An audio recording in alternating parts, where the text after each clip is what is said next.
का और प्रेयर।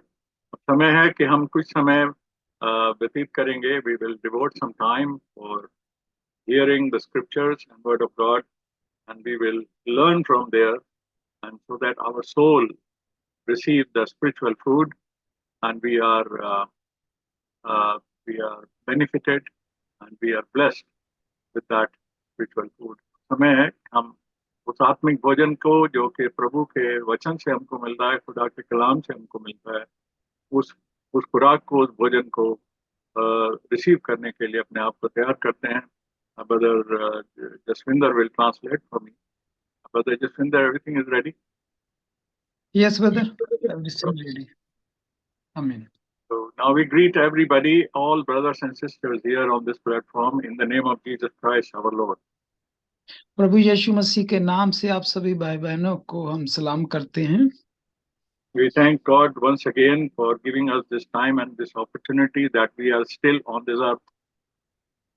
हम प्रभु का धन्यवाद करते हैं कि प्रभु ने ये अवसर दिया हमें इस प्लेटफार्म पर और हमें इस संसार में रखा प्रभु ने ठीक ठाक। He is a merciful God. He gives us chance after chance and time after time. वो बड़ा दयावान प्रभु है, वो हमें लगातार मौके मौके देता रहता है हमें। If He was not kind and graceful, then we cannot even exist on this earth. अगर वो दयावान ना होता तो हम आज यहाँ संसार में मौजूद भी ना होते। But it is so important that we should thank Him for this. और ये बहुत जरूरी है कि हम उसका धन्यवाद करते रहें। We cannot give Him anything, हम उसको कुछ भी नहीं दे सकते, but all we can do is we can thank Him. Pardon भाई, We can do only this, that we can thank Him. हम तो सिर्फ यही कर सकते हैं कि हम उसका शुक्रिया अदा करें। Because if we are not thankful to Him, अगर हम उसके धन्यवादी ना हो, He still keeps on blessing us, फिर भी वो हम पर आशीषें देता है। but He doesn't like it if we are not thankful. और वो ये प्रभु को अच्छा नहीं लगता कि हम उसका धन्यवाद ना करें। He says, I have only created you that you should praise me and thank me and obedient to me. उसने हमें बनाया है कि हम उसके आज्ञाकारी रहें, उसमें बने रहें और हमेशा उसकी इच्छा पूरी करें। But we are very careless people that we don't even have time for that. और हम बहुत ही ज्यादा ढीले लोग हैं, हम उसे समय भी नहीं देते। We take our life for granted that once we are living, we will continue to live. और हमने बस एक बार जो संसार में आए हैं, बस वैसे ही जीते रह रहे हैं, लगातार जीते रहते हैं। Sometimes we don't know what is our purpose in this life. कि बहुत बार हम जानते भी नहीं कि हमारा इस जीवन में मकसद क्या है। We are not born in this world by accident. हम इस संसार में कोई ऐसी दुर्घटना नहीं हुई पृथ्वी पर कि हमारा जन्म हो गया। God is manifesting, God is completing His purpose with every soul, whoever is born in this world. प्रभु परमेश्वर ने जितना भी मनुष्य बनाया, जो भी जाने बनाई है, किसी मकसद से बनाई है। And God knows each soul before the soul was even born in this world. इससे पहले कि कोई भी जान इस संसार में आती, प्रभु उससे पहले ही जानता था। And those who were in His program, और जो उसके प्रभु के इस योजनाओं में हैं जो लोग, they will do the things as promised by Him and as He expects. और वो वही करेंगे जो प्रभु ने उनके लिए ठहराया है। वह प्रभु उनसे यही उम्मीद रखता है। They cannot miss the Lord. वो प्रभु को कभी भी धोखा नहीं देंगे। They will not go on a wrong way with the Lord. ना ही वो कभी भी गलत रास्ते पर चलेंगे। They, come what may, in every circumstances, they will remain obedient. जैसे मर्जी हालात हों, वो प्रभु के साथ ईमानदार रहेंगे। God has not created us like a software or like a robot. परमेश्वर ने हमें कोई कंप्यूटर की तरह नहीं बनाया हुआ कि कोई सॉफ्टवेयर डाल दिया उसने। God has given us our own will to accept or to reject, to follow or not to follow. प्रभु परमेश्वर ने हमें पूरी तरह आजादी दी है कि हम किसी चीज को माने, ठुकराएं, चाहे आज्ञाकारी रहें, चाहे उसे छोड़ दें। ये सब कुछ प्रभु ने हमें हम पर छोड़ दिया है To remain obedient or to become disobedient. कि हम आज्ञाकारी रहें या अनाज्ञाकारी बने। Choice is ours. ये इच्छा हमारी है कि हम क्या फैसला लेते हैं। We are allowed to make the choice when we are in this human body in this world. जब हम इस शरीर में हैं तो हमारे पास ये पूरी तरह आजादी है फैसले लेने की। This freedom is given to us when we are in this world, in this body. ये हमें आजादी तब मिली है जब हम इस शरीर में, इस संसार में आते हैं। We must control our five senses under the guidance of the Spirit of God, which sits inside us. हमें जो 5 इंद्रियां मिली हैं, हमें उन सब को परमेश्वर की मर्जी, परमेश्वर के कलाम के अंदर बनाए रखना है।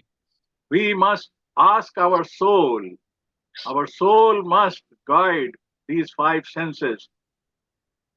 हमें अपनी जान से पूछना है और हमारी जान जो है वो प्रभु के अधीन होनी चाहिए और उसके अनुसार हमारी पांचों इंद्रियां चलनी चाहिए। Our soul is the real us. और हमारी जो जान है वो असलियत में हमारे पास है। This is our real person. वो एक सचमुच एक व्यक्ति है। Our five senses are not our person. हमारी 5 इंद्रियां कोई व्यक्ति नहीं है, They are the part of our body. लेकिन वो हमारे एक शरीर का हिस्सा है। They should not control us. We should control them. वो हमें नहीं चलाती, हमें उनको चलाना है। We become a living soul when the breath of life comes in us at our birth. हम जीवित व्यक्ति तब बने जब परमेश्वर की ओर से वो जीवन का श्वास हमें मिला। As long as the life of breath is, and the breath of life is inside our body, we remain living soul. और जब तक वो जीवन का श्वास हमारे अंदर होता है, हम जीवित व्यक्ति रहते हैं। The moment the breath leaves, we become a dead body. जब भी वो जीवन हमसे निकलता है, हम एक मृत्यु व्यक्ति बन जाते हैं। The soul goes outside the body, and the soul has no control on the body anymore. जब जान हमारे शरीर से निकल जाती है तो हम मुर्दा हो जाते हैं, फिर उस जान का इस शरीर के साथ कुछ रिश्ता नहीं रहता The body goes to dust from where it came. और फिर ये शरीर दोबारा मिट्टी में चला जाता है, यहाँ से आया होता है। Our soul and the Spirit of God remain together when we leave this body. हमारी जान और हमारा आत्मा रहते हैं जब हम ये शरीर छोड़ जाते हैं। We have our soul, which is our character, our nature, our personality, and we have the Spirit of God living inside us. हमारी जान वैसी होगी जैसा हमारा स्वभाव था, जैसा हम जिए हैं, जो भी हम थे, वह हमारी जान वैसी ही होती है। Our soul and spirit stay together even after death. हमारी जान और हमारा आत्मा रहते हैं इकट्ठे, चाहे हम शरीर छोड़ भी जाएं। They will never be separated. वो अलग नहीं होते। They will be only separated after the judgment day. ये तभी जान और आत्मा तभी अलग होंगे जब न्याय होगा, That will be the last white throne judgment. जिसे सफेद सिंहासन का न्याय बोला जाता है। When the end of the world will happen, जब इस संसार का अंत होगा, when the devil and all his army will be thrown in the hell fire. जब शैतान और उसकी सारी फौज नीचे नरक में गिरा दी जाएगी, But the soul of a believer and a righteous person will always stay with the Spirit of God. लेकिन एक धर्मी की जान और आत्मा हमेशा प्रभु परमेश्वर के साथ रहेंगे। They will stay together until the judgment day. वो तब तक ये दोनों इकट्ठे रहेंगे जब तक न्याय ना होगा। The spirit will leave the soul only on the judgment day for the unbeliever. लेकिन आत्मा तब जान अलग की जाएगी जब न्याय होगा, वो भी जो जो विश्वासी नहीं है उनकी आत्मा अलग की जाएगी। Unbeliever soul will be separated from the spirit of God on the day of judgment, because soul will go and die in the hell and the spirit will go to God. जो spirit है, जो प्रभु का दिया हुआ spirit है, वो वापस प्रभु के पास चला जाएगा, और जो जान है उस व्यक्ति की, वो हमेशा नरक के लिए चली जाएगी और बाद में डिस्ट्रॉय कर दी We जाएगी। all who learn the Bible, who hear the scripture, we must know these things, brothers and sisters. भाई और बहनों, जो हम बाइबल पढ़ते हैं, जो कलाम को हम पढ़ते हैं, हमें ये समझना है। It is the responsibility of the brothers who are serving the Lord in various congregations and churches that these basic points must be taught to the brothers and sisters. जो भी मेरे अगुए भाई हैं, जो कलीसियाओं में अगुए हैं, सेवा करते हैं, उन भाइयों को ये बेसिक चीजें, कल तालीम बाइबल की, ये अपनी कलीसियाओं को बतानी है। But before we can tell anybody, we must know ourselves. पर इससे पहले हम कलीसिया को बताएं, हमें खुद को ये चीजें साफ साफ पता होनी चाहिए। My eyes must be opened to the Word of God before I can show the way to anybody else. मैं किसी और की आंखों में कोई तिनका देखूं, पहले मैंने अपनी आंख का लट्ठा हटाना है। I have to see first before I can show guidance to somebody else. मैं पहले खुद साफ साफ देखूं कि इससे पहले किसी दूसरों को दिखाऊं। If I am spiritually blind, how can I guide or help somebody else? अगर मैं आत्मिक अंधा हूं तो मैं दूसरों को रास्ता नहीं दिखा पाऊंगा। If I am on the wrong track, how can I be a guide to somebody else? अगर मैं खुद ही गलत रास्ते पे हूं, मैं दूसरों को सही रास्ते पर नहीं ला पाऊंगा। And what is the way that I can learn? और रास्ता कौन सा वो रास्ता है जिसे मैंने चलना और सीखना है? There is only one way. और सिर्फ एक रास्ता है, That is the Word of God. वो प्रभु का वचन है, That is Jesus Christ. वो प्रभु यीशु मसीह है। Jesus Christ is the Word that became flesh, and today we have it in the written form and spiritual form. प्रभु यीशु मसीह वचन है, वचन देदारी हुआ और आज हमारे पास वो वचन के रूप में है। Jesus said that I give you the promise that I am going away, but I will come back and I will be with you and I will be in you until the end of this world. प्रभु ने कहा, मैं तुम्हें अपना वादा वचन दे रहा हूँ, मैं जा रहा हूँ, एक दिन वापस आऊंगा, पर मैं तुम्हारे साथ, तुम्हारे अंदर रहूंगा। He said in John chapter 14 उसने यूहन्ना 14 में ये बोला है। and many other scriptures, he said that he is with us and in us and he is coming back as well. उसने बहुत सारे कलाम में ये बोला है कि वो हमारे साथ है, हमारे ऊपर है और हमारे अंदर है। So we must use our choice wisely. इसलिए हमें बड़ी अकल से, बुद्धि से फैसले लेने हैं। God will hold us responsible for every single action which we do.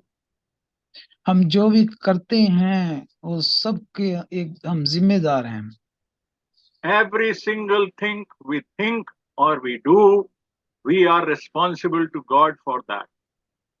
हर चीज जो हम करते हैं, एक चीज भी जो हम बोलते सोचते हैं, उसके लिए हम जिम्मेदार हैं। एक दिन प्रभु को हिसाब देना है। We can ignore a human being, और मनुष्य होने के नाते हम ये चीजें छोड़ भी सकते हैं। it may not be found out by our bosses, our families, or our friends. हम अपनी नौकरियों पर, घरों के परिवारों पर ये कई बार नहीं देखते। They cannot find out what are we thinking and doing. वो कभी नहीं ये ढूंढ पाते हम क्या बोलते हैं, क्या सोचते हैं। But God knows everything, brothers and sisters. God is not पर blind. प्रभु सब कुछ जानता है भाई बहनों, प्रभु अंधा नहीं है। God cannot be mocked. God cannot be deceived. प्रभु कभी छोड़ता नहीं, कभी कभी धोखा नहीं देता। He is always there. वो हमेशा वहाँ हमारे साथ है। He is the I am. वो कहता है मैं हूँ। He is always in the present tense. वो हमेशा ही मौजूद है। His rules do not change. उसके कानून बदलते नहीं। His will is always perfect. और उसकी इच्छा हमेशा ही संपूर्ण है। Because of his kind and loving nature, उसका प्रेम करने वाला स्वभाव जो है, दया करने वाला and स्वभाव, because of the grace he gives to us sinners, और उसने जो अपना अनुग्रह हम पापियों को दिया, we are able to survive for some time. और इसीलिए हम इस रास्ते पार कर जाते हैं। We are able to live in this world for some time और हम इस संसार में रह पाते हैं as long as he permits, जब तक उसकी मर्जी होती है, as long as his purpose is not done in our life. जब तक उसका मकसद हमारे जीवनों में पूरा नहीं हुआ होता। But we cannot continue to do it forever. पर मैं ये हम लगातार नहीं कर पाएंगे। There is a day coming in everybody's life हर एक के जीवन में वो दिन आएगा when we have to give our account to our God. कि जब हमें अपने सारे कामों का हिसाब देना होगा। Nobody can escape. कोई बच नहीं पाएगा। God is watching, प्रभु देख रहा है। but still we have to see him face to face one day. लेकिन एक दिन हम उसे इन आंखों से आमने सामने देखेंगे। That day will not be a day of repentance. लेकिन वो दिन माफी मांगने का, तौबा का समय दिन नहीं होगा। That will be the day of judgment. वो तो न्याय का दिन होगा। On the day of the judgment, the judge will not pardon and judge will not allow somebody to say sorry. जब वो न्याय का दिन होगा, तब किसी को माफी मांगने का या तौबा का समय नहीं दिया जाएगा। There is no escape on that day. और कोई भी बच भी नहीं पाएगा उस दिन, On the day of judgment, न्याय के दिन। either God will make him free because he is not a sinner, या तो हमें वो आजाद करेगा कि हम पापी नहीं थे, or God will put allegations against him and prove that he is wrong and send him to hell. या प्रभु हमें दिखाएगा कि हमने जो पाप किए तौबा नहीं की, और हमें फिर वो नरक में भेजेगा। It depends how we use our choice in this world. ये उस पर निर्भर करेगा कि हमने इस संसार में कैसे फैसले लिए हैं। God does not promote us to do wrong things. परमेश्वर कभी भी हमें गलत फैसलों के लिए उत्साहित नहीं करता। It is the devil who does it. ये शैतान होता है जो हमें उत्साहित करता है गलत के God does लिए। not test anybody, ना ही प्रभु परखता है, and God cannot be tested. और ना ही प्रभु परखा जाता है। When Jesus was being tested after his baptism, जब प्रभु यीशु मसीह बपतिस्मे के बाद परखा गया, God was not testing Jesus. परमेश्वर नहीं उसे परख रहा था, It was the devil who was testing Jesus ये शैतान था जो उसे परख रहा था। because God cannot be tested. क्योंकि प्रभु परखता नहीं, ना परखा जाता है। But devil is a fool that he made an attempt to test God. लेकिन शैतान जो मूर्ख था, वो परमेश्वर को परखने लगा।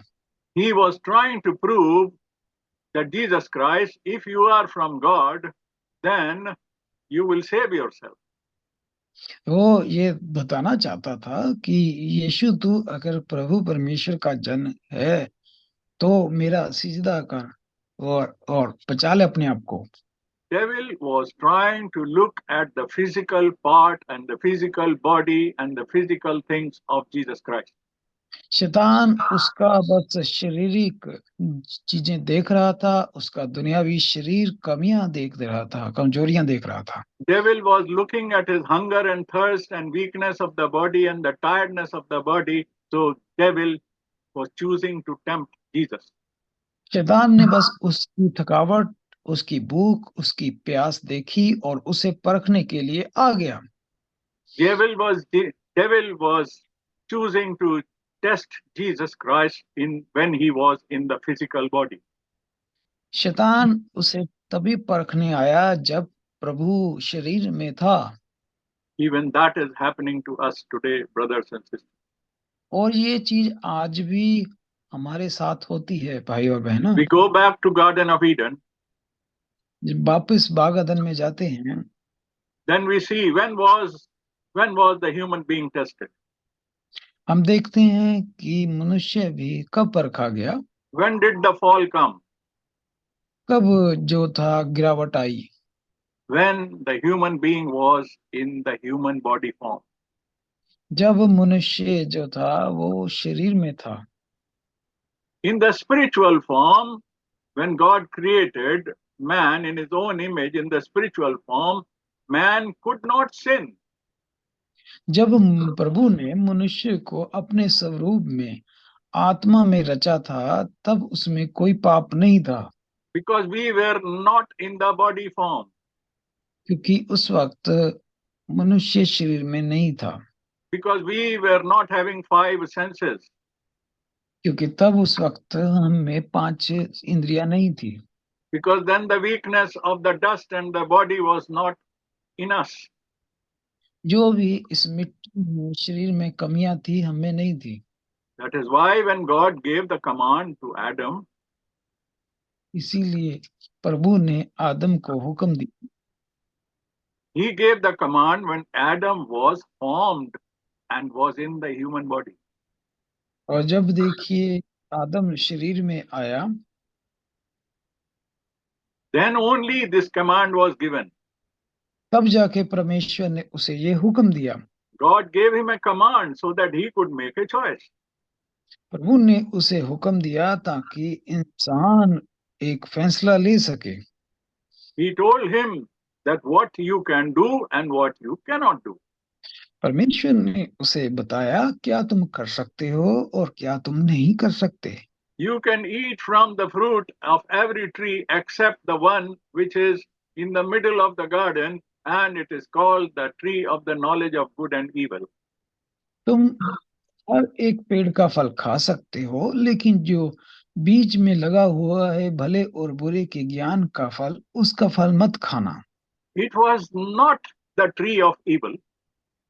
ये कोई सचमुच में कोई दरख्त या पेड़ नहीं था बुराई No, का। it was not the tree of evil. ये कोई बुराई का पेड़ नहीं था। It was the tree of the knowledge of good and evil. Let us understand this correctly. ये पेड़ अच्छे और बुरे का पेड़ था। This was of the knowledge, the tree of knowledge. ये ज्ञान का पेड़ था। This was not the tree of good and evil. ये कोई बुरे और अच्छे पेड़ का बात नहीं थी। This was the knowledge of good and evil. ये एक अच्छे ज्ञान और बुरे का था। If I am all good and all good and all good, अगर मैं मुझ में सब कुछ अच्छा है, how will I know what is evil?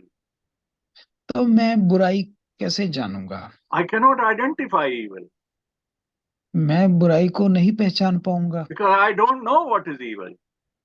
क्योंकि मुझे बुराई पता ही नहीं। Unless I do something or I make a choice to find out the difference between the good and the evil. जब तक मुझे ये अवसर नहीं मिलता बुराई को जानने का, तब तक मैं नहीं जान पाऊंगा बुराई क्या है। At the same time, God gave the choice to the man so that he could make a choice for the good and the evil. इसीलिए प्रभु परमेश्वर ने आदम को बोला था कि तू इस पेड़ का फल मत खाना जो भले और बुरे का ज्ञान का फल है। So basically, God gave the choice. अब देखिए प्रभु ने यहाँ इंसान को अवसर दिया। The choice is ours. अब ये हमारी इच्छा थी। If I do good or bad, God is not responsible. अगर मैं अच्छा बुरा करता हूं तो इसका प्रभु जिम्मेदार नहीं। I am not responsible. God is not responsible if I go to hell. अब मैं अगर नरक में जाता हूं इसका परमेश्वर जिम्मेदार नहीं हुआ। God is happy and God helps me if I decide to go to heaven. मैं अगर स्वर्ग जाता हूं तो प्रभु इससे खुश होगा। But if I decide to go to heaven, God will not stop me. लेकिन अगर मैं नरक जाना चाहता हूं तो प्रभु मुझे नहीं रोकेगा। He will warn me, He will caution me, He will educate me, but He will not stop me. वो मुझे समझाएगा और मुझे शिक्षा देगा, लेकिन वो मुझे रोकेगा नहीं। I have the choice. मेरे पास अवसर है। This is the characteristic of the human being from the beginning. यही मनुष्य का शुरू से स्वभाव रहा है And this is what devil uses. और इसे शैतान इस्तेमाल करता है। This is what devil used in the Garden of Eden in the woman. इसीलिए उसने बाग अदन में हवा पर ये इस्तेमाल किया। This is what devil used on our Lord Jesus Christ after He was baptized. और यही चीज उसने प्रभु यीशु मसीह पर भी इस्तेमाल की बपतिस्मे के बाद। Devil will come and quote the word of God. शैतान देखिए प्रभु के वचनों का ही हवाला लेकर आया। Devil will pick up the verses from the Bible and preach to us. और शैतान ने बाइबल में से कलाम लिया और हमें शिक्षा देने लगा। Devil does not bring his own Bible. शैतान के पास अपनी बाइबल नहीं है। If he comes with his own Bible, who will welcome him? क्योंकि वो अगर अपनी बाइबल बनाएगा लेकर आएगा, कौन उसका स्वागत करेगा? Then he cannot deceive us. फिर तो वो धोखा भी नहीं दे पाएगा। Why he deceives us? Because he twists the same scripture which is given to us by God. वो क्यों धोखा देने में कामयाब होता है? क्योंकि वो उसी बाइबल में से ही प्रचार कर देता है। This is what he exactly did to the woman. यही चीज उसने हवा पर की। He first repeated the commandment that God gave to Adam and Eve. उसने वो ही हुक्म हवा को बोले जो प्रभु ने ऑलरेडी आदम हवा को दिए थे। And she replied, yes. उसने भी हवा ने कहा यस आमीन। उसने भी This आमीन is the हाँ। commandment we received, yes. उसने कहा हाँ आमीन, हमने यही हुक्म पाया है। Then he comes with a logic and a reason. फिर देखिए वो उसको किस तरह भरमाने के लिए उसने उस बात को घुमा दिया। And he said, do you know why you should not eat? फिर वो कहता क्या तुम्हें पता है कि उसने मना क्यों किया? What is the reason he told you not to eat? क्या कारण है जो उसने तुम्हें मना कर दिया? Why God doesn't want you to eat from that fruit? क्यों नहीं प्रभु चाहता कि तुम उस पेड़ का फल खाओ? Now he gives a very convincing reason. अब देखिए उसने कितने अच्छे तरीके से हवा को भरमा दिया। And he says, because when you will eat this, you will become like God. क्यों उसने कहा अगर तुम ये फल खाओगे तो तुम भी परमेश्वर के तुल्य हो जाओगे। And God does not want you to become like him. और परमेश्वर नहीं चाहता कि तुम उसके समान हो जाओ। God wants you to remain at the lower level. परमेश्वर चाहता है कि तुम हमेशा से ही उससे छोटे बने रहो। So what is devil doing here? यहाँ शैतान देखिए क्या कर रहा है। Devil is giving a lesson to that woman about the knowledge. शैतान जो है वो हवा को देखिए वही ज्ञान का अध्याय दे रहा है। God does not want us to have a special knowledge. परमेश्वर नहीं चाहता था कि हम कोई और ही प्रकार की कोई खास ज्ञान ले लें। Knowledge is not from God. जो ज्ञान है वो परमेश्वर की तरफ से नहीं था। Knowledge is from the world.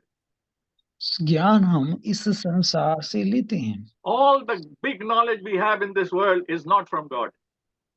जो भी बड़े बड़े यहाँ के ज्ञान है वो उस परमेश्वर की ओर से नहीं है। Because they take us away from God. क्योंकि वो हमें परमेश्वर से दूर ले जाते हैं। The knowledge, real knowledge of the word of God, which comes from God, is very simple. जो प्रभु की तरफ से ज्ञान आता है वो बिल्कुल साधारण होता है। There is no philosophy, there is no logic, there is no उस reasoning in that knowledge. उसमें कोई लॉजिक, कोई फिलॉसफी नहीं होती। We cannot reason God, we cannot learn God, we must believe God. हम उसमें परमेश्वर को सीख नहीं सकते, सिर्फ हम विश्वास कर सकते हैं। We cannot do any discussion about God. ना ही हम परमेश्वर के ऊपर कोई बहस, बातचीत कर सकते हैं। If somebody comes with a very special knowledge about God, which is not found in the word of God, we reject him. We don't want to listen. कोई भी आए कोई खास ज्ञान लेकर प्रभु का और वो बाइबल से मेल नहीं खाता, हम उसे ठुकरा देते हैं। If Eve wanted to remain a believer, she should have told the devil, go away. I don't want to listen to this. अगर वो हवा विश्वास थी तो वो शैतान को कह देती कि तुम जहां से जा सकते हो, मुझे तुम्हारे ज्ञान की जरूरत नहीं है। She got carried away and she got deceived because of that. She became interested to hear from devil. वो इसलिए भरमाई गई क्योंकि उसने अपनी इच्छा, इंटरेस्ट दिखाया उसको सुनने में। She surrendered her understanding to the understanding of devil. उसने अपने आप को, अपनी समझ को समर्पित कर दिया शैतान को। The similar way the devil was expecting from Jesus when he was tempting him. और यही चीज शैतान यीशु मसीह पर भी उम्मीद रखता था, But Jesus could not be tempted. लेकिन यीशु भरमाया नहीं गया। Devil tried his best to tempt him. शैतान ने अपना पूरा जोर लगाया। Devil tempts us every day. शैतान हर रोज भरमाता है हमें। He doesn't spare anybody. वो हम में से किसी को नहीं छोड़ता। He did not spare our Lord. उसने हमारे प्रभु को भी नहीं छोड़ा। But how he got defeated? लेकिन परमेश्वर ने कैसे उसे हराया? He got defeated by God's word. परमेश्वर ने उसे प्रभु के वचनों से हराया। How can we overcome the devil? By the word of God. आज हम भी शैतान को कैसे हरा सकते हैं? But we must know what is word of God. लेकिन पहले हमें पता होना चाहिए परमेश्वर का वचन क्या है। We must know what is Jesus. हमें पता होना चाहिए प्रभु यीशु मसीह कौन है। We must know what is salvation. हमें पता होना चाहिए उद्धार मुक्ति क्या है। We must know what is new birth.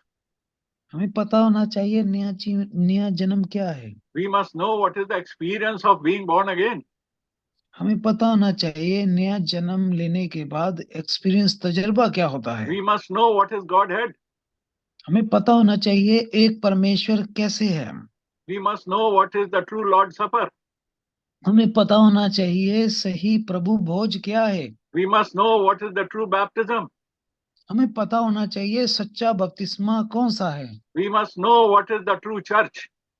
हमें सही पता होना चाहिए सही सच्चा चर्च कलीसिया कौन सी है। We must know what are the promises of God for our time. हमें पता होना चाहिए हमारे समय में परमेश्वर के वादे क्या हैं। We must understand, we must believe all the promises God made in His Word. हमें इन प्रकाशनों को समझना है, फिर इन पर ईमान विश्वास करना है। We cannot do it ourselves. पर ये है सारा हम अकेले खुद से नहीं कर सकते। We need a teacher to teach us these things. हमें इसके लिए एक अध्यापक चाहिए, शिक्षक चाहिए। And that teacher is the Holy Ghost. और वो शिक्षक जो है वो पवित्र आत्मा है। Jesus said in the Gospel of John, प्रभु यीशु मसीह ने यूहन्ना की अंजील में कहा, He made John to write और उसने यूहन्ना को कहा very clearly बड़ा साफ साफ, who is the teacher. कौन शिक्षक है? Holy Spirit is the teacher. पवित्र आत्मा शिक्षक है। A man who has not been in contact with the Holy Spirit, he is a false teacher. जो भी पवित्र आत्मा पाया हुआ नहीं है, अगुवाई में नहीं है, वो झूठा है, झूठा That is why सेवक। Jesus said many times, and in Matthew 24 as well, that there will be false Christ and false teachers and false prophets. इसीलिए प्रभु ने मत्ती 24 में हमें चेतावनी दी कि अंत समय में बहुत सारे झूठे झूठे सेवक उठ खड़े होंगे। Devil can become a false teacher, devil can become a false prophet, and false evangelist, and false pastor. शैतान खुद भी एक झूठा पास्टर, सेवक, एवेंजलिस्ट कुछ बन सकता है। He will make a man to preach from the same word of God, but preach a different doctrine. वो एक व्यक्ति वो भी तैयार कर सकता है जो वचन ही प्रचार करेगा, लेकिन गलत गलत तरीके से। That doctrine may be well accepted and received by majority of the people to make them happy. और ज्यादातर लोग जो है उस मिलावट को ग्रहण करेंगे, But that will be a great deception लेकिन एक बड़ा धोखा है वो, that will take us from the word of God. जो हमें परमेश्वर के वचन से दूर ले जाता है। We have to be very careful, brothers and sisters, what choices we make. भाई और बहनों, हमें बहुत ही ज्यादा चौकस रहना है कि हमारे फैसले कैसे हैं, क्या कौन God से ले। is always available for us. परमेश्वर हमेशा हमारे लिए मौजूद है। He never sleeps, He never goes on holiday, He's always watching us. वो छुट्टियों पर नहीं जाता, वो थक नहीं जाता। He never sleeps. हम सोते हैं, He never sleeps. वो कभी नहीं सोता। But we become blind, we make wrong choices, and we go to sleep, we become lazy. हम हम अंधे हो जाते हैं, थक जाते हैं, हम सो जाते हैं। When and why? कब और क्यों? When we start listening to the devil too much, लेकिन जब हम शैतान को सुनना शुरू कर देते हैं and we start believing what he says, और फिर हम विश्वास भी करने लग जाते हैं जो then शैतान we कह hand रहा है, over that doctrine to our five senses. और हम अपनी पांचों इंद्रियां उस गलत तालीम को जब दे देते हैं, Then we close our door and our window to the Holy Spirit which is sitting inside us. जो हम अपने दरवाजे बंद कर देते हैं पवित्र आत्मा के लिए। Whenever we make a wrong choice, जब भी हम गलत फैसला लेते हैं, the sweet and silent voice, sweet and gentle voice of the Holy Spirit comes and tells us, my son, this is wrong. तभी एक बड़ी प्यारी और धीमी और सुंदर आवाज हमारे पास आती है और कहती है, मेरे बच्चे, ये गलत है। Because it is gentle, क्योंकि वो बड़ी प्यारी है because it is simple, और बड़ी साधारण होती है, we don't care about it. इसलिए हम उसकी परवाह नहीं करते, We ignore it. हम उससे ठुकरा देते हैं। So what do? हम क्या करते हैं? We listen to those things which the evil spirit or the devil is telling us, and then we hand over that power to our five senses. हम वही सुनते हैं जो शैतानी तालीमें शैतान हमें देता है और हम अपने आप को उसको समर्पित कर देते हैं। So what is wrong? गलत क्या है? We made a wrong choice. हमने गलत फैसला लिया। It is only the choice from the beginning which brought the sin into this world.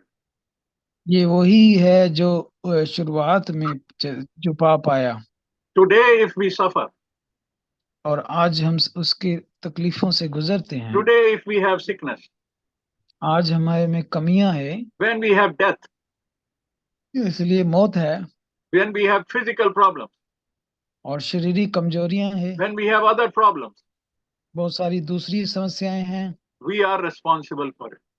हम इसके जिम्मेदार हैं। God is not responsible for any of these. परमेश्वर इनमें से किसी का उत्तरदारी नहीं है। God did not make us sin. परमेश्वर ने हमें पाप की इजाजत नहीं दी। God told us to be careful. प्रभु ने हमें चेतावनी दी थी कि The word of God has सावधान। been given to us to remain careful every day. परमेश्वर का वचन हमें हर रोज मिलता है कि हमें सावधान रहना है, because God is gentle. क्योंकि प्रभु अच्छा है। And if we ignore Him, अगर हम उसे ठुकराते हैं, He doesn't force us. वो हमारे साथ जबरदस्ती नहीं करता। God does not force anybody. प्रभु किसी को जबरदस्ती नहीं करता। If He was forcing, then we cannot use our choice. अगर वो हमें जबरदस्ती करता तो हमारे पास फैसला लेने का ना If I अवसर have होता। to do only one type of thing, then I cannot make a choice. जब मेरे एक ही तरह के फैसले लेने थे तो मेरे पास फिर अवसर नहीं था।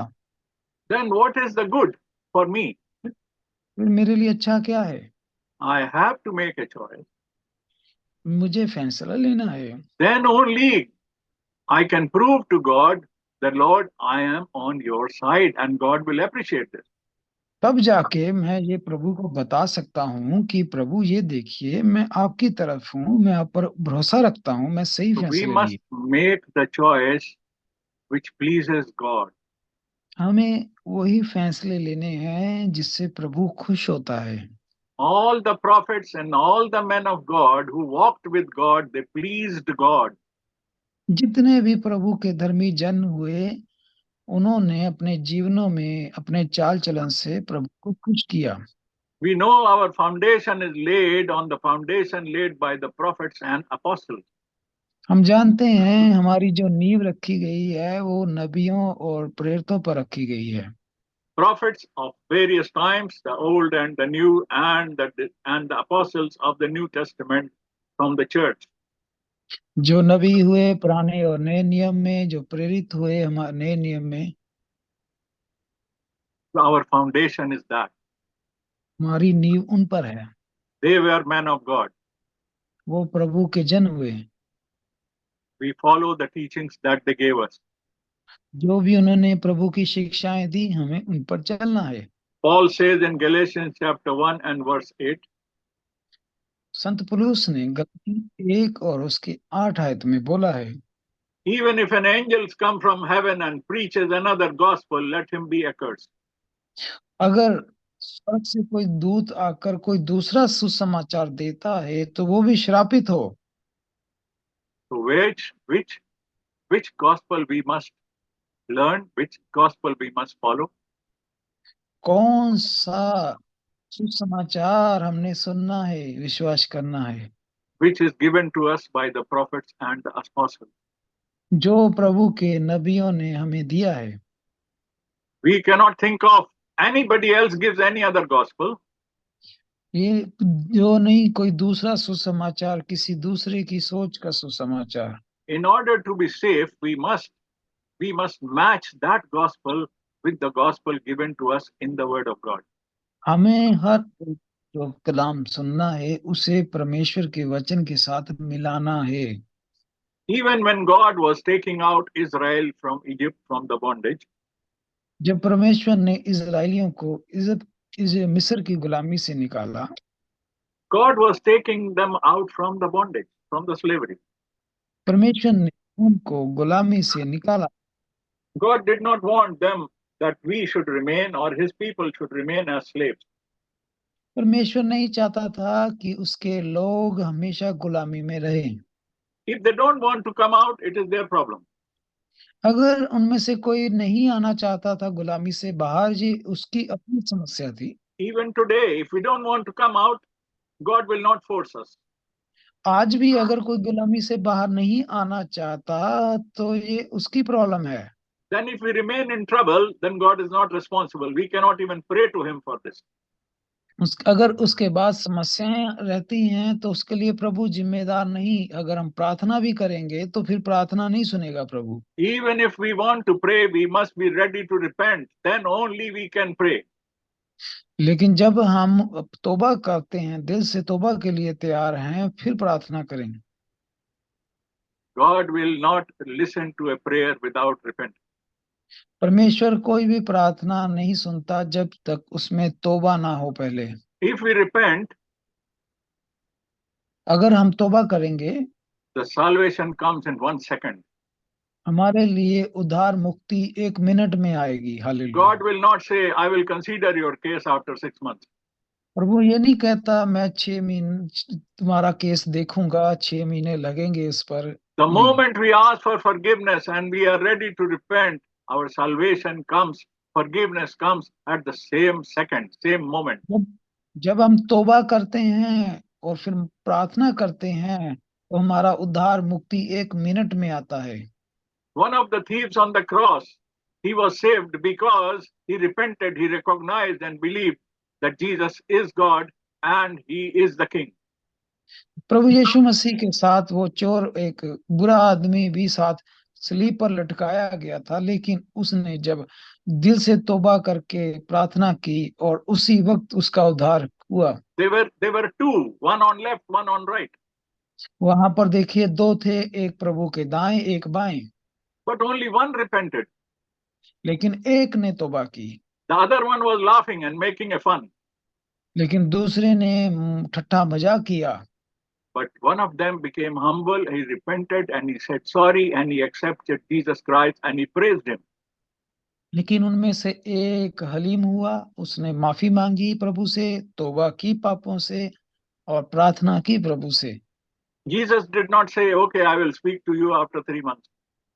ये प्रभु ने ये नहीं कहा अच्छा ठीक है मैं 3 महीने बाद तुमसे बात करूंगा। Jesus said, today you will be with me in paradise. Today. प्रभु ने कहा आज आज ही तू मेरे साथ स्वर्ग होगा। That is why Bible says today is the day of salvation. इसलिए बाइबल में लिखा है आज आज का दिन जो है उद्धार का, मुक्ति का दिन है। God is very quick. परमेश्वर पूरा जल्दी जल्दी करता है सारा कार्य। God is not lazy.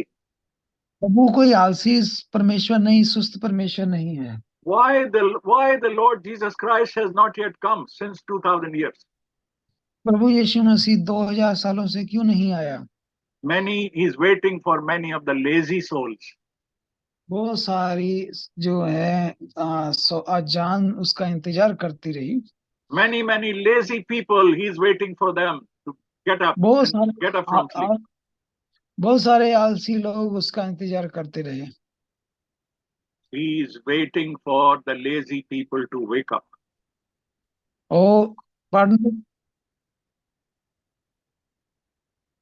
pardon He is waiting for brother. Can you speak a bit louder? I cannot hear you sometimes. You please brother pardon come near to your screen or mic, whatever. already brother already। And God is waiting for the lazy people to get up from sleep. और प्रभु परमेश्वर इंतजार करता रहा उन आलसी लोगों का कि उठने। That is why he has not yet come. इसीलिए वो अभी तक नहीं आया। He is not waiting because he is doing something else. वो इसलिए नहीं इंतजार कर रहा कि कुछ और कर रहे थे। He is waiting that we should make a choice. वो इंतजार करता रहा कि हम जो है सही फैसला लें। He is not going to pull us by our clothes and say, come up, come up. No, he will not say that. वो He इस said, तरह no. नहीं कहता कि आओ उठो मेरे पास आ जाओ। He is knocking at the door and waiting for us to open. वो बल्कि हमारे द्वार पर खड़ा है और खटखटा रहा है, जो कोई द्वार खोलेगा वो उसके अंदर आएगा। Devil works with our mind. शैतान हमारे दिमागों से काम करता है, God works with our heart. परमेश्वर हमारे दिलों से काम करता है। Bible never says you should love your God with your mind. परमेश्वर बाइबल में ये कभी नहीं कहा कि तू अपने परमेश्वर को दिमाग से प्यार कर। He says love your God with your heart and soul. लिखा है तू अपने दिल से, अपनी जान से प्यार कर। God looks at our heart, my heart and your heart. परमेश्वर मेरे और आपके हृदय को देखता है। Our heart he needs. और पर में हमारा हमारा हृदय अंदर हमारे, He doesn't need my intelligence. He doesn't need my brain. वो हमारे दिमागों की चुस्तियां चालाकियां नहीं चाहता। Devil is injecting my brain with the knowledge of the world. शैतान हमारे दिमागों में बहुत सारा ज्ञान भरता है। We should shut those doors and open the doors of our heart for our Lord. हमें शैतान को लिए बंद करना है वो द्वार, और हृदय का द्वार प्रभु के लिए खोलना है। He says the kingdom, Bible says the kingdom of God is not outside. वो लिखा है कि परमेश्वर का राज्य कहीं बाहर नहीं है, The kingdom of God is in you. परमेश्वर का राज्य तुम्हारे अंदर है। What is the kingdom of God? परमेश्वर का राज्य क्या है? Having fellowship with the Holy Ghost shows पवित्र we are in आत्मा के kingdom of साथ, God. पवित्र आत्मा के साथ संगति करना ही राज्य है। We must keep our choices right, brothers and sisters. हमें अपने फैसले सही लेने हैं। One wrong choice brought mankind for hell. एक गलत बुरा फैसला नरक के लिए काफी है। God did not create hell for human beings. परमेश्वर ने नरक जो बनाया था वो मनुष्यों के लिए नहीं बनाया था। He never wanted human being to go to hell. वो कभी नहीं चाहता कि मनुष्य उसमें जाए। He made hell, he created hell for those fallen angels who committed sin in heaven. उसने तो वो नरक उन जो फरिश्ते जो अनुग्रह से गिर गए थे, जिन्होंने पाप किया था, उनके लिए बनाया था। The angels who became disobedient to God and became proud, he created, he created, uh, he created it for them. जो स्वर्गदूत अनुग्रह से गिर गए, अनाज्ञाकारी हुए थे, परमेश्वर ने उनके लिए नरक बनाया था। So what happened? तो क्या हुआ? Those fallen angels started attacking the human being. उन गिरे हुए दूतों ने मनुष्यों पर हमला करना शुरू कर दिया, And those human beings who listened to them, और जिन मनुष्य ने उनकी सुनी, they became friends. वो उनके दोस्त बन गए। By doing this, और इस तरह होने के कारण those human beings also became fallen human beings. वो मनुष्य भी परमेश्वर के अनुग्रह से गिर गए, They came under the trap of the sin and disobedience. और वो अनाज्ञाकारी हुए, और वो भी उस शैतान की उन चालों में फंस गए। That is why those human beings who made the choice of listening to those fallen angels, they will go to hell. और जिन्होंने ये अपना गलत फैसला लिया और शैतानों उन गिरे हुए दूतों की सुनी, वो नरक में जाएंगे उनके साथ। How do we make a wrong choice? हम गलत कैसे फैसला लेते हैं? If we listen and follow the wrong teaching. जब हम गलत शिक्षा सुनते हैं और फिर उसके पीछे हो लेते हैं। The teachings which look Bible teachings and Christian teachings, और वो शिक्षा दिखने में तो बाइबल की शिक्षा लगती है, but there is a mixing behind those teachings. पर उस शिक्षा के पीछे बहुत बड़ी मिलावट होती है। And we are very happy. Our forefathers have been doing it. Our friends are doing it. Families are doing it. Our pastors are doing it. So we are very happy. हम बड़े खुश होते हैं, हमारे बुजुर्गों, हमारे परिवार, हमारे पास्टर ये सब मानते हैं, करते हैं। Our very close friends are doing it. So we are very happy. हमारे बहुत सारे नजदीकी दोस्त भी ऐसा मानते हैं, करते हैं, हम खुश होते हैं। We don't care if God is not happy. फिर हम कोई परवाह नहीं करते कि परमेश्वर खुश नहीं है। So what choice are we making? तो हमने कौन सा फैसला लिया? We are making a choice to keep the world happy. हमने संसार को खुश करने वाला फैसला लिया। We are trying to make a choice to keep the people and friends and relatives happy. हमने फैसला वही लिया कि जिससे हमारा रिश्तेदार, परिवार, दोस्त खुश हों। We ignore God and make him unhappy. हमने परमेश्वर को ठुकरा दिया। Can we understand how foolish we are? क्या हम अब समझ सकते हैं कि हम कितने मूर्ख हैं? Am I going to keep my friends and family and all things in this world forever on this earth? क्या मैं अपने दोस्त, मित्र, परिवारों को, रिश्तेदारों को हमेशा के लिए रख सकता हूँ इस संसार में? Nobody knows the day I am going to leave. कोई नहीं जानता कि हमारा आखिरी दिन कौन सा है। Nobody knows they will leave me. कोई नहीं जानता कि वो कब मेरे साथ रहेंगे क्या। Nobody knows when I will leave this body and go from here, my soul will go from here. कोई नहीं जानता मैं कब इस शरीर को, अपनी जान को इसमें से छोड़ जाऊंगा। What happens then? अब उसके बाद क्या होगा? Nothing can be done. कुछ भी नहीं। There can be no repentance. कोई तौबा नहीं। There can be no sorry. कोई माफी नहीं। There can be no changing of the heart. कोई दिलों का बदलाव नहीं। There can be no changing of the choice. कोई फैसले को बदल नहीं सकेंगे। My future will be sealed the day my soul leaves the body. जब मेरा जान शरीर को छोड़ जाएगी, मेरा भविष्य पूरी तरह फिर लॉक कर दिया जाएगा। There will be no coming back. फिर कोई वापसी नहीं। So, how much time is left? तो कितना समय बचा बाकी? The answer is we don't know. हम नहीं जानते। As far as we know, जिस no time is left. जितना हम जानते हैं, ज्यादा समय नहीं बचा है। How can we say that any time is left? I don't know. हम कैसे कह सकते हैं कितना समय बचा है? These things are in the hand of God. Only God knows.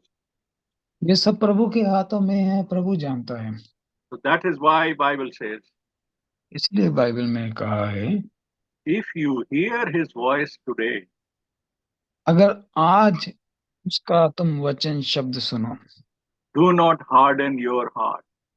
अपने दिलों को सख्त ना करना। Make the right choice today. सही फैसला ले। Don't leave it for tomorrow. कल के ऊपर मत छोड़ें।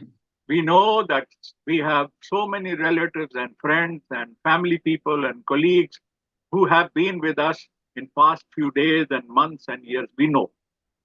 हम जानते हैं हमारे बहुत सारे दोस्त, मित्र, रिश्तेदार जो हमारे साथ रह रहे हैं बहुत समय से। But they had been living with us for quite some time.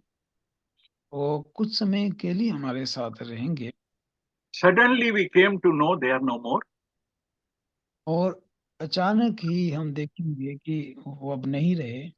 Can be our own children, our parents, our husband and wife, our spouse, our elders, our family people, our friends. They can be anybody. कोई भी हो सकता है, हमारे मित्र, परिवार, दोस्त, हमारे जीवन साथी, बच्चे। Could anybody save them going from this world? क्या कोई बचा हुआ है इस संसार में? If some relatives and friends come to visit our house and they spend 2 days with us, we sometimes tell them, please stay for another day and then go. अगर हमारे पास कोई रिश्तेदार आता है 2 दिन के लिए और हम कहते हैं कि एक दिन और हमारे साथ रहो, वो नहीं रहते, चले जाते हैं। But if they are leaving this world, can we stop them for 1 minute? लेकिन अगर वो इस संसार में है, अगर हम उससे रोके, क्या वो रोके देंगे? If they are going to leave this world, I mean, if they are going to die, can we stop their death? अगर वो इस संसार को छोड़ रहे होंगे तो क्या रोक पाएंगे? Can we tell them, please go tomorrow? क्या हम कह सकते हैं कि कल चले जाना? Nobody can do that. कोई भी नहीं कर सकता। So, what is the remedy? What is the choice? अब क्या इसकी औषधि क्या है? We cannot change this program. हम इस योजना को बदल नहीं सकते And we don't know when this program is going to happen. और हम ये नहीं जानते कि ये कब होगा। In the life of my own life and in the life of my dear ones, when it is going to happen, nobody knows. और जब ये होगा, हम में से कोई नहीं जानेगा। My best friend, my good father, my mother, my good husband, my wife, my good children, my pastor, nobody can save me from that decision which happened. और कोई भी मुझे उस फैसले से बचा नहीं पाएगा।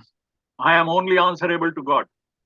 मैंने ही अपना हिसाब देना है। Even God will not change the decision after I die. और जब मैं मर जाऊंगा, परमेश्वर अपना फैसला नहीं बदलेगा। God has given us his permissible will to apply on me as long as I am living. जब तक मैं जीवंत हूँ, परमेश्वर ने मुझे ये अवसर दिया है अपने फैसले लेने का। After my death, मेरी मृत्यु के बाद only the absolute will of God will apply. जो भी परमेश्वर की ओर से संपूर्ण होगा, वो हो जाएगा। His absolute will, his final will apply. परमेश्वर की जो आखिरी मर्जी है वो ही पूरी होगी। Absolute means no compromise. और आखिरी का मतलब है कि जिसमें कोई भी मिलावट नहीं, कोई God भी। does not change his own law परमेश्वर अपने कलाम को नहीं बदलता, because God does not make mistakes. क्योंकि प्रभु गलती ही नहीं करता। He has given us a choice. उसने हमें मौका दिया। He has warned many times in his word. उसने बहुत बार चेतावनी दी हमें। He gave the warning in the Garden of Eden. उसने बाग अदन में भी चेतावनी दी। Man ignored it, मनुष्य ने उसे ठुकराया।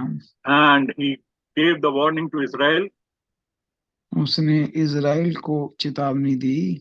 Israel was his beloved people. Israeli उसके बड़े प्यारे लोग हैं। He called Israel as my child, my firstborn. प्रभु ने उनको अपना एकलौता पहलौठा पुत्र बोला। He called Israel the pupil of his eye. उसने उसे अपना पहलौठा औलाद बोला। But when? कब? As long as they make a right choice for the God.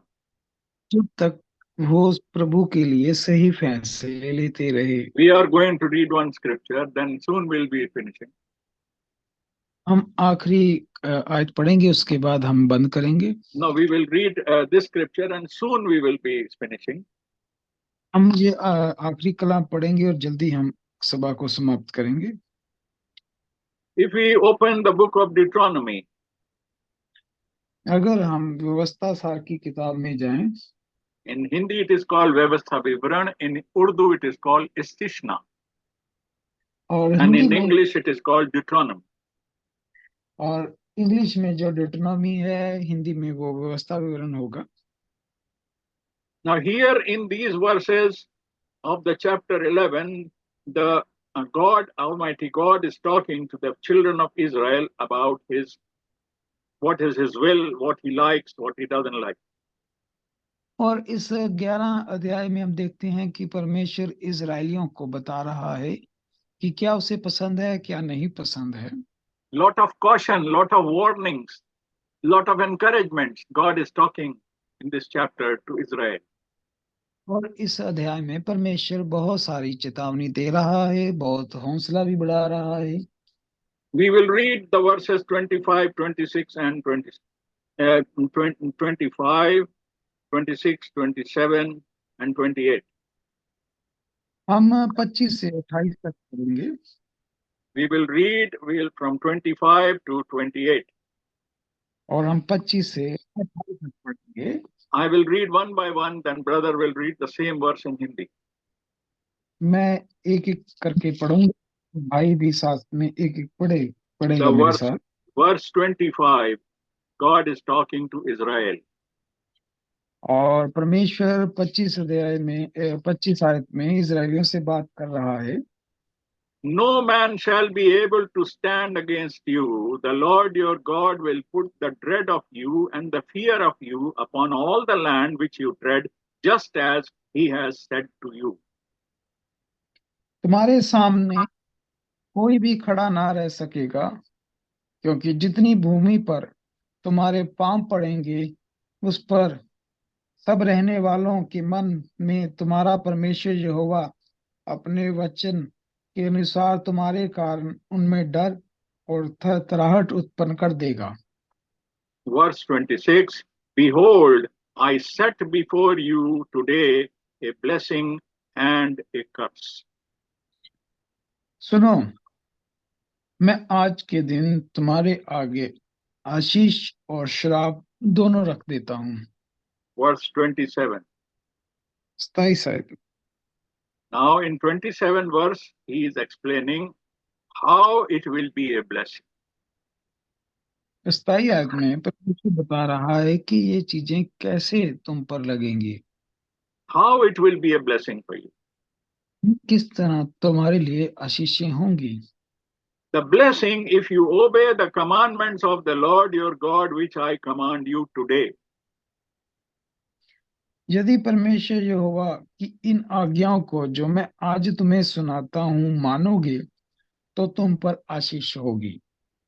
And in verse 28, he says, 28 आयत में, and the curse, if you do not obey the commandments of the Lord your God, but turn aside from the way which I command you today to go after other gods which you have not known. यदि तुम अपने परमेश्वर यहोवा की आज्ञा को नहीं मानोगे और जिस मार्ग की आज्ञा मैं तुम्हें आज सुनाता हूँ उसे छोड़कर दूसरे देवताओं के पीछे लगोगे जिन्हें तुम नहीं जानते तो तुम पर श्राप पड़ेंगे। Now, brothers and sisters, we have carefully read these 4 verses. What have we learned? भाई और बहनों, हमने बड़े ध्यान से इन चारों आयतों को पढ़ना है।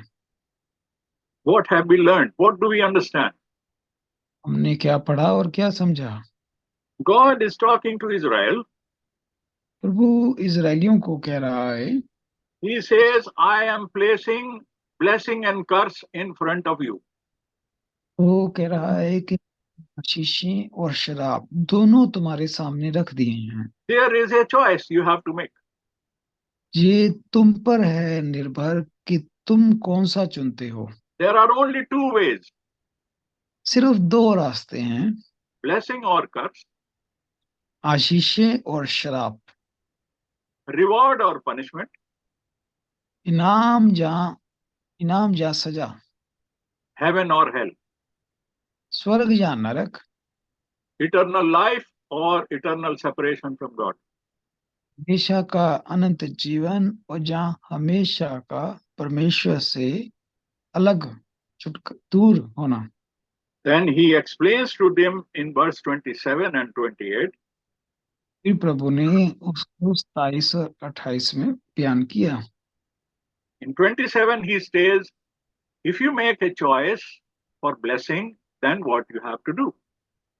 27 में प्रभु ने बोला कि अगर तुम परमेश्वर की मेरी आज्ञा को मानोगे तो तुम पर आशीषें आएंगी।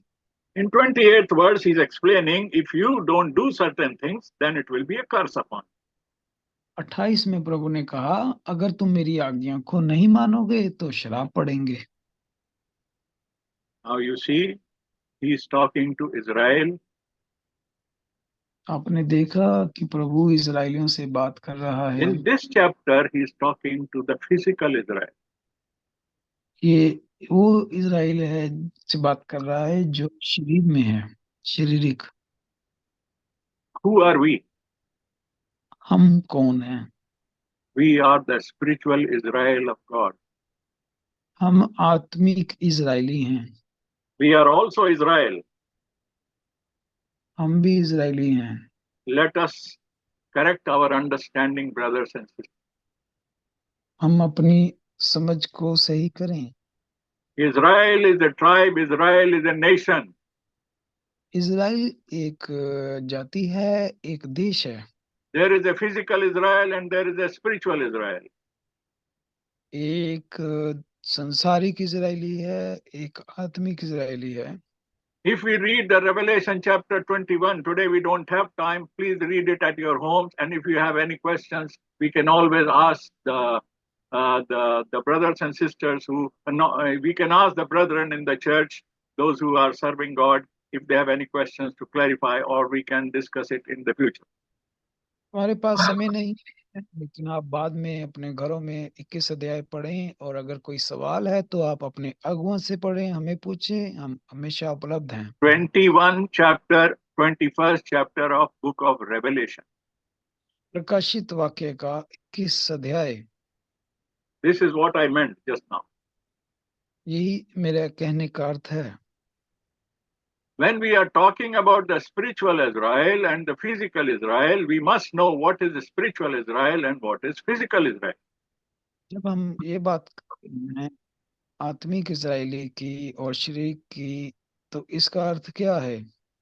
When God is talking a choice of blessing and curse to physical Israel, he is also talking to the spiritual Israel because he is talking today.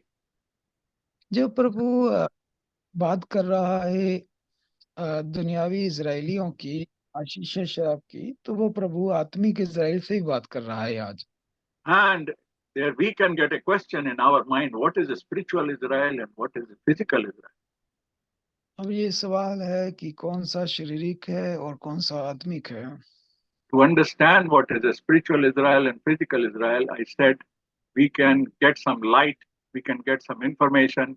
Revelation chapter 21. Many more verses are there, but Revelation 21 also. बहुत सारे वाले हैं, प्रकाशित वाक्य 21 में ये बताया है, Where we see the new Jerusalem coming down on the Mount Zion and holding on to the land of Jerusalem. जहाँ लिखा है यरूशलेम जब स्वर्ग से उतरता है और वो यरूशलेम में माउंट सिय्योन पर उतरेगा, नया यरूशलेम। There is a physical Israel where the physical Jerusalem is. और जहाँ पहले ऑलरेडी ये संसारिक यरूशलेम है, उसके ऊपर वो आत्मिक यरूशलेम होगा। The heavenly Jerusalem or the new Jerusalem will come and stay over the physical Jerusalem and the physical Israel. और आसमानी यरूशलेम वो संसारिक यरूशलेम के ऊपर आ खड़ा होगा। So the Jerusalem has two aspects. Likewise, the Israel has two aspects. और जिस तरह इज़राइल है उस समय का और उस समय का, ये आत्मिक इज़राइली है। Now, who is the new Jerusalem? लेकिन अब नया यरूशलेम कौन है?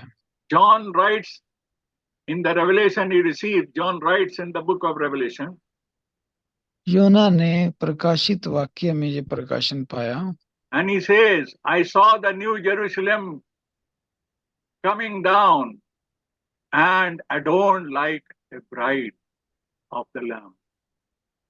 उसने कहा, मैंने यरूशलेम को स्वर्ग से उतरते देखा। And she is who? Who is she? और कौन है वो? She is the bride of Jesus Christ. वो प्रभु की दुल्हन है। Bride of Jesus Christ is the new Jerusalem as per the word of God. प्रभु के वचन से जो दुल्हन है वो नया यरूशलेम है, This is the spiritual Israel. और ये आत्मिक इज़राइल है। And the physical Israel, of course, we know where it is, and physical Jerusalem, we know where it is. और हम जानते हैं कि संसारिक इज़राइल और यरूशलेम कौन है। God is God of Gentiles and Jews both. प्रभु प्रभु यहूदियों का और अन्य जातियों का प्रभु है। Jews are always called as his servants and brothers. यहूदी हमेशा प्रभु के दास कहलाए, But the bride which came out from the Gentile church is always called as his wife, as his bride. लेकिन जो आत्मिक यरूशलेम है वो प्रभु की पत्नी कहलाए। So when this warning is given in the book of Deuteronomy to the physical Israel, और जब प्रभु ये व्यवस्था विवरण में चेतावनी दे रहा है, and it is a serious matter, जो कि एक गंभीर विषय है, how much serious it is for the spiritual Israel. तो ये आत्मिक इज़राइल के लिए कितना गंभीर है। Let us think about this seriously, brothers and sisters. आइए हम इसके ऊपर गंभीर विचार करें। If we want to go in the rapture as the bride of Jesus Christ and come back as his wife in 1,000 years kingdom, और अगर हम 1000 साल के लिए उसके साथ रहना चाहते हैं, and thereafter we want to be in the heavenly Jerusalem with our Lord, और उसके बाद हम इस आत्मिक यरूशलेम में उसके साथ रहना चाहते हैं to spend eternity, अनंत जीवन के लिए, to go and dwell and live in those heavenly mansions which Jesus promised in John chapter 14 and verse 2. जो यूहन्ना 14 में प्रभु ने वादा किया। If we want to be in those living places, और हम उसमें रहना चाहते हैं, then what choice we have to make? फिर हमारे पास क्या मौका है? Do we make a choice for blessing or for the curse? क्या हम आशीषों को चुनते हैं या श्राप को? Do we make the choice that the first Adam made, or we make the choice what the second Adam made? क्या वो हम चॉइस चुने जो पहले आदम ने ली, या वो जो दूसरे आदम ने ली? We must grow as the second Adam, brothers and sisters. हमें दूसरे आदम की तरह चलना है। Jesus said he will build his church. प्रभु ने कहा वो अपनी कलीसिया बनाएगा। He never said he will make his churches. उसने कभी नहीं कहा कि वो अपनी कलीसियाएं बनाएगा। Matthew 16, he said, I will build my church. मत्ती 16 में प्रभु ने कहा मैं अपनी कलीसिया बनाऊंगा। He did not give a name of his church.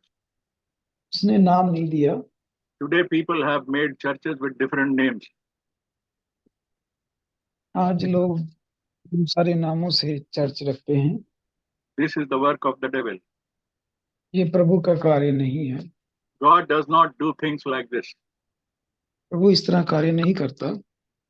God said, there is one church, उसने कहा एक कलीसिया है and that church is his body. और उसका बदन है। And Ephesians 4:4 says there is one body. और इफिसियां 4:4 एक बदन है। How can many churches giving different teachings, called under different names, giving different doctrines, how they can be one body? अब वो अलग अलग जो शिक्षाएं तालीमें हैं वो किस तरह एक बदन हो सकते हैं? And in that one body, which is the church of Jesus Christ, और एक बदन है जो प्रभु का है। this is the spiritual body of Jesus Christ for which we are the members. ये आत्मिक शरीर है। We know the Paul wrote in the book of Corinthians chapter 12. और हम जानते हैं कुरिन्थियों में संत पौलुस से लिखता है। And we also know that if in Ephesians chapter 4, और इफिसियां 4 में भी that Paul says, संत पौलुस कहता है God gave a fivefold ministry in the church. और उसने कहा है कि प्रभु ने मुझको ये सेवकाई दी है। There is fivefold ministry in the church. में कलीसिया में 5 तरह की सेवा है। And where there we find there is no ministries like this in the church, we have to be very careful.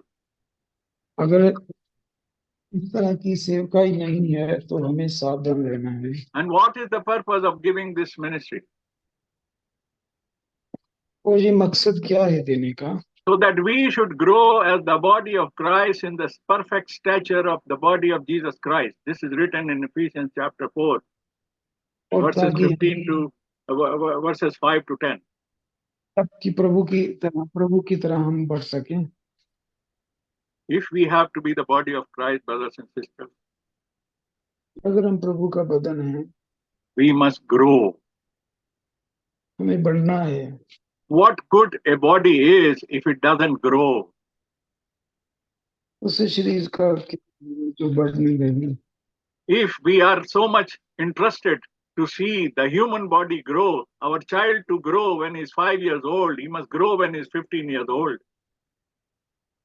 अगर कोई शरीर बढ़ना, If my child is not growing when he's 5 years old, he's not growing when he's 15 years old, he's the same size, it is a big problem. अगर मेरे बच्चे का शरीर नहीं बढ़ता तो ये एक बड़ी समस्या है। I will take him to doctor. I will take him to hospital. मैं डॉक्टर के पास लेकर जाऊंगा। Brothers and sisters, if the body of Christ is not growing, भाई और बहनों, हमारा बदन नहीं बढ़ रहा प्रभु में, then is God not worried about it? तो क्या प्रभु इससे दुखित नहीं होगा? He is definitely concerned about it. वो निश्चय ही इस पर ध्यान देगा। We have to grow. हमें बढ़ना है।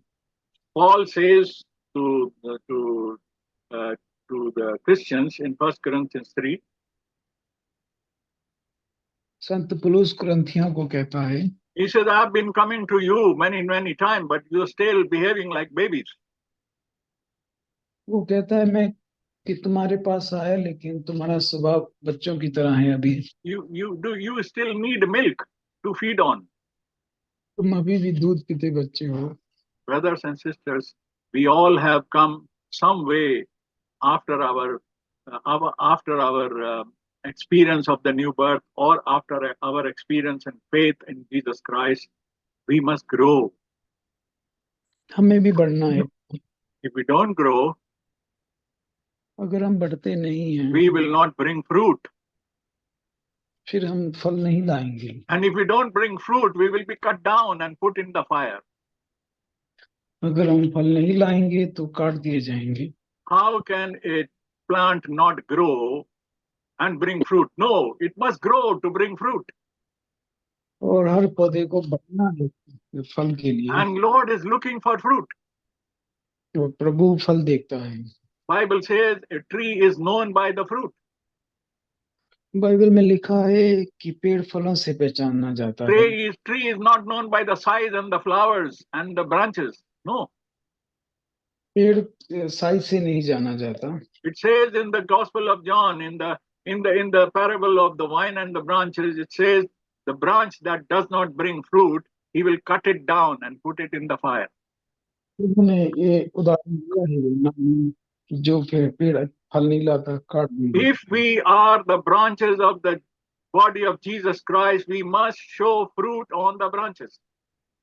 तो अगर हम प्रभु की वही ब्रांच है तो हमें फल नजर आने चाहिए। The fruit will not come if we don't make the right choice. अगर हम सही फैसला नहीं लेंगे तो फल नहीं नजर आएंगे। May the Lord help us. We should be very, very serious and careful on this aspect every day, not tomorrow, not after 1 month, today. Am I bringing fruit for the Lord? आइए सावधान रहें आज ही कि हम फल ला रहे हैं। And fruit is not hidden inside the body. Fruit is shown outside by my action, by my personality. और फल मेरे नजर आने चाहिए, छुपे हुए नहीं होने चाहिए। What are those fruits? वो फल क्या है? We can read at our home Galatians chapter 5 and verse 22. बाद में हम गलातियों में पढ़ सकते हैं। Galatians chapter 5 and verse 22. गलातियां 5 और 22 में हम पढ़ सकते हैं बाद We में। must read this every day. हर रोज पढ़ना है हमें। These are the fruits. ये फल हैं। These are the fruits the branch of the body of Christ must bring. ये फल नजर आने चाहिए। When he is coming in the rapture, he is looking for the fruit. जब वो आएगा तो वो इन फलों को देखेगा। If he will not find the fruit, he will curse the branch. अगर फल नहीं मिले तो वो काट देगा। If the choice is not right, it is a curse. If the choice is right, that means the fruit is there. That means there is a blessing. अगर choice हमारे सही ना हुए तो वो काट देगा। Let us pray for each other and ourselves. आइए हम एक दूसरे के लिए प्रार्थना करें। To take this gospel, to take these verses, to take the word of God seriously. कि परमेश्वर के वचन को हम सीरियसली लें। So that God will not put us in fire and cut us down. कि परमेश्वर हमें काटे ना नरक में भेजे। May God help us. प्रभु हमारी मदद करे। May God grant us his mercy. हमें अनुग्रह दे। At this time we have now finished our today's meeting. अब हम ये प्रार्थना सभा समाप्त करते हैं। Then today, now to close this meeting, we are going to pray with Brother Surinder and thanking God for his word and thanking God for and asking God and praying to God for everybody that he should give us a good heart so that we prepare ourselves for the blessing, not for the curse. भाई सुरेंद्र के साथ प्रार्थना करेंगे और प्रभु का धन्यवाद है कि प्रभु ने अच्छा हृदय दिया इस कलाम को सुनने के लिए। We are also very happy to see our dear brother Hari Khatka from Barwa. Amen. हम Amen. आपको देख के खुश हैं। By Hari Khatka, we greet you on behalf of all brothers and sisters, and please greet all brothers and sisters in your church, and may God bless your service. May God bless. God has given you a good service for the sake of His kingdom. भाई हरी खड़का आपको अच्छी है और सलाम करते हैं सारी कलीसिया को, हमारा आपको और सारी कलीसिया को। There is a prayer request, Brother Surinder. There is also a prayer request from Sister Ripsim because she has a niece whose name is Mary, a small baby girl child, and her tonsils are enlarged, and she has some breathing problem. And may God heal her.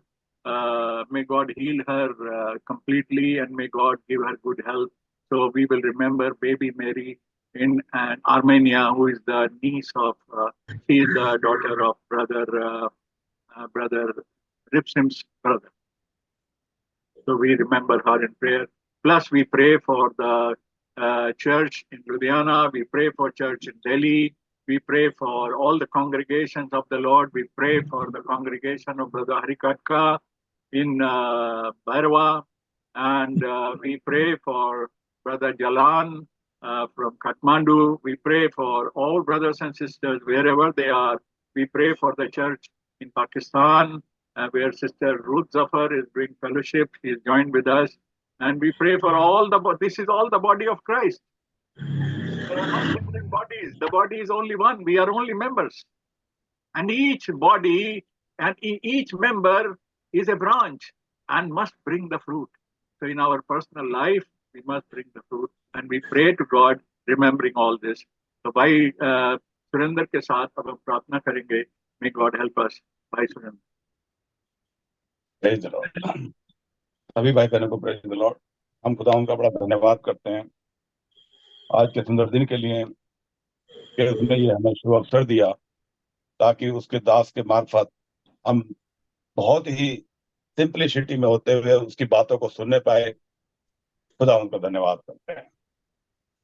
धन्यवाद धन्यवाद धन्यवाद हमारे आसमानी बाप, आसमान और जमीन के मालिक, हमारे आत्मा का लेके रखवाले प्रभु यीशु मसीह के नाम में हम तेरे पास आते हैं, अपने सर तेरी हुजूरी में झुकाते हैं।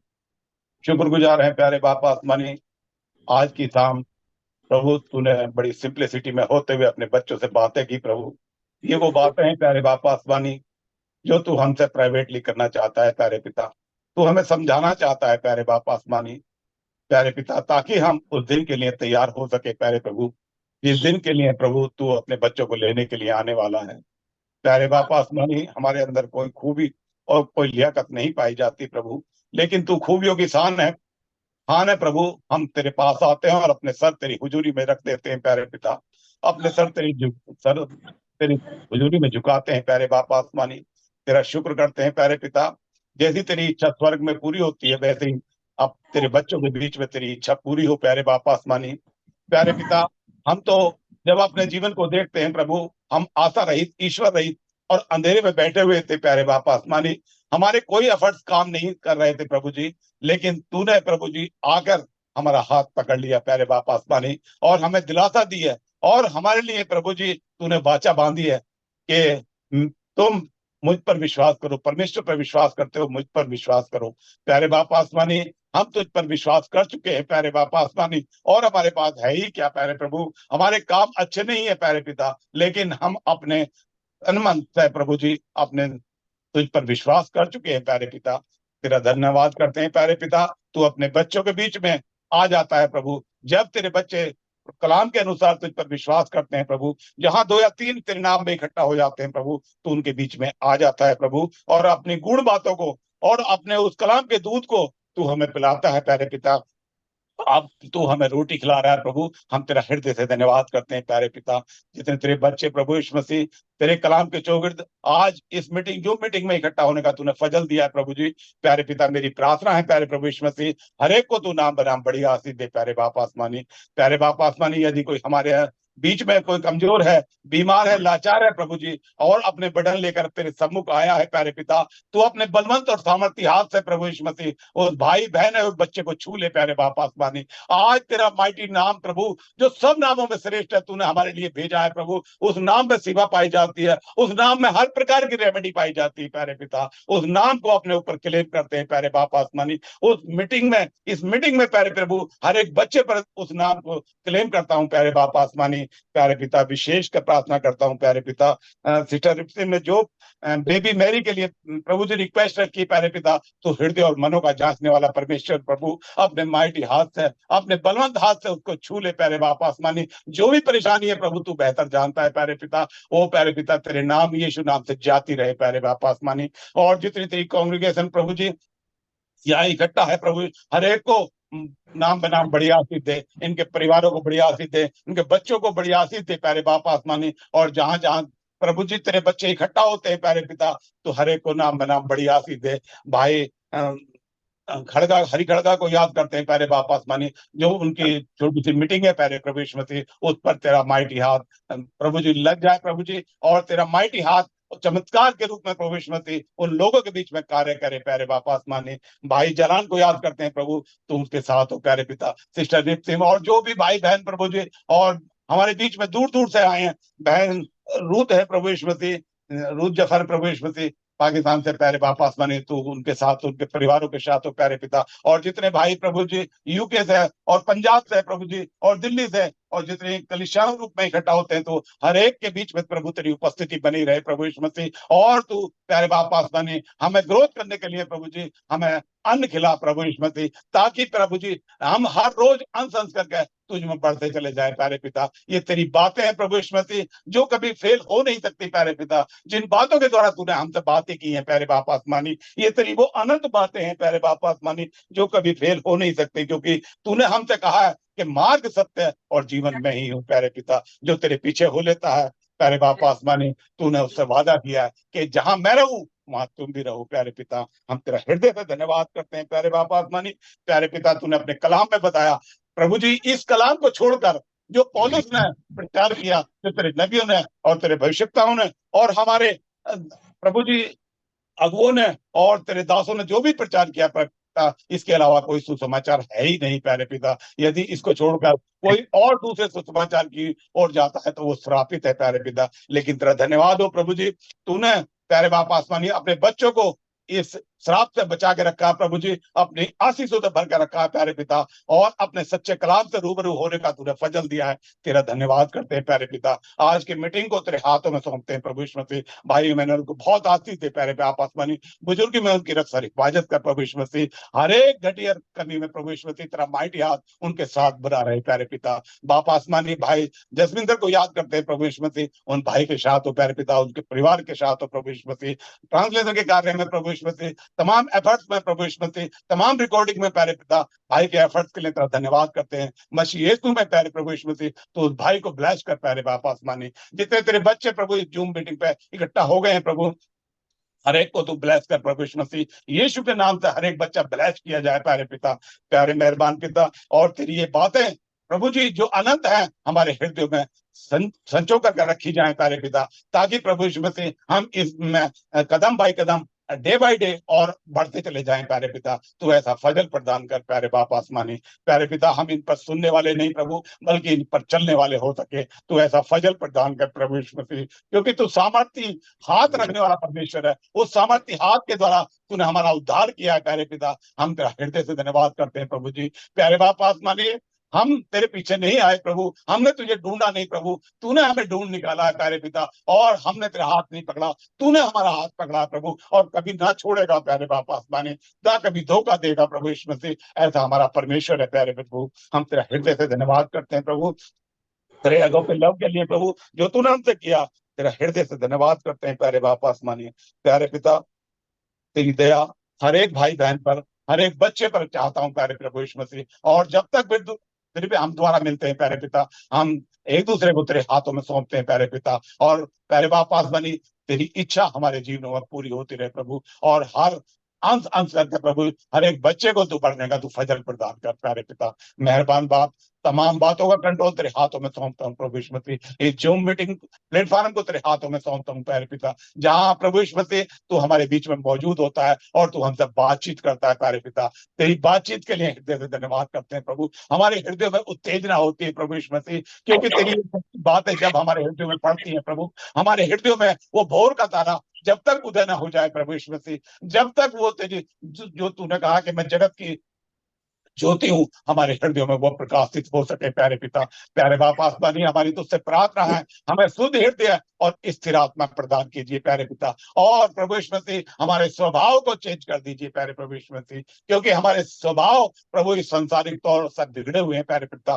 प्यारे बाप आसमानी, हमारे अंदर संसारिक जो स्वभाव पाया जाता है उसको तू दूर कर दे प्यारे पिता। हमें नए जन्म के अनुभव में बढ़ा प्रभु यीशु मसीह, ताकि प्यारे बाप आसमानी हम कद काठी में तेरे समान और सूरत में बढ़ते चले जाएं प्यारे पिता।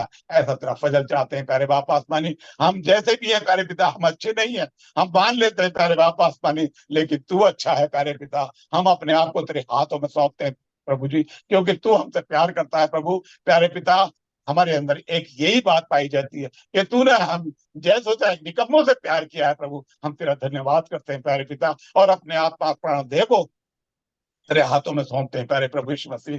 तमाम बातों का कंट्रोल तेरे हाथों में सौंपते हैं प्रभु, और पूरी कांग्रेगेशन को जब तक हम फिर दोबारा मिलते हैं प्रभु जी, एक दूसरे को तेरे हाथों में सौंपते हैं और तेरा रहम मांगते हुए बाप आसमानी छोटी सी विनती अपने लिए जो उद्धार करता शीघ्र आने वाले प्यारे प्रभु यीशु मसीह के पवित्र मीठे जलाल नाम में होकर मांग लेते हैं, आमीन।